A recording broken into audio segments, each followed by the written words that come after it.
Hello छात्रों, इस video में हम कक्षा 10th का जो अध्याय 4 है ऋतु वर्णन का सेना के द्वारा रचित उसका अंतिम जो है जिसके अंदर शीत ऋतु का वर्णन है उसके बारे में अध्ययन करेंगे। तो आइए देखते हैं इसको। कवि कह रहे हैं, शीत को प्रबल सेनापति को पे चढ़ो धन अनल गयो सूर्य से राय के। शीत को प्रबल, प्रबल यानी शक्तिशाली। शीत ऋतु इतनी अत्यधिक शक्तिशाली होती है, उसका प्रभाव वातावरण पर सेनापति कहते हैं। कोपी यानी क्रोधित होकर चढ़े यानी आक्रमण करती है दल यानी सेना पर। जैसे कोई राजा क्रोधित होकर शत्रु सेना के ऊपर अपनी सेना के साथ आक्रमण करता है, उसी तरह से जो सर्दी है वो अत्यधिक प्रभावशाली तेज वेग के साथ लोगों को करती है।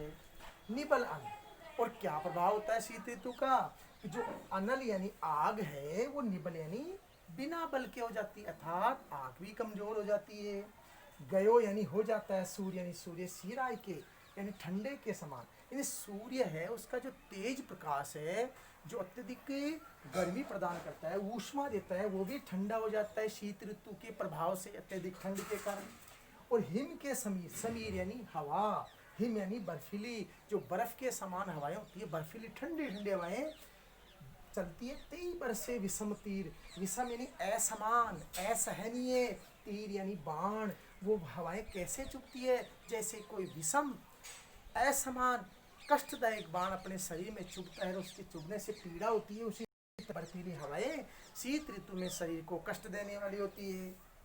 रही है गर्म भौन कोनन में जाई के, यानी कि जो गर्म हवाएं होती है शीत ऋतु में, जो अपने को शरीर को राहत प्रदान करने वाली होती है, भवन कोनन में, वो किसी भवन के कोने में जाई के यानी जा करके छिप जाती है। अर्थात गर्म हवा का प्रभाव है वो भी अदृश्य हो जाता है, लुप्त हो जाता है, उसका प्रभाव भी शीत ऋतु के प्रभाव के सामने फीका और कम दिखाई देता है।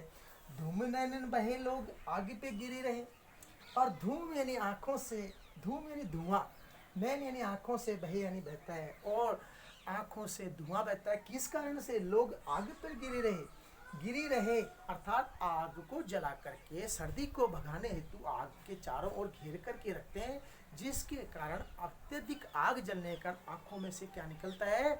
आंसू निकलते हैं उस धुआं के कारण। ये सुलगाई रहे नेक सुलगाए के, नेक यानी अच्छी प्रकार से, सुलगाई यानी जला करके, ये यानी हृदय, सो यानी से, लोग उस शीत ऋतु से बचने के लिए आग को अच्छी तरह से सुलगा करके, जला करके, अपने हृदय से छिपा करके उसके पास बैठे रहते हैं, ताकि सर्दी का प्रभाव उनके ऊपर नहीं पड़ सके। मानो उत्प्रेष अलंकार का वाचक शब्द है। भीत यानी डर करके, जानी ऐसा लगता है, महाशीत अत्यधिक शीत ऋतु यानी से, पसार यानी फैलाकर, पानी यानी हवा। मानो अत्यधिक शीत ऋतु के प्रभाव से लोग अपने हाथों को फैला करके रखते हैं, डर जाते हैं, अर्थात हाथों को फैला के किस पर रखते हैं? आग के ऊपर, ताकि उनको राहत प्रदान हो, आग से ऊष्मा ऊर्जा मिले, कुछ उनको राहत मिले।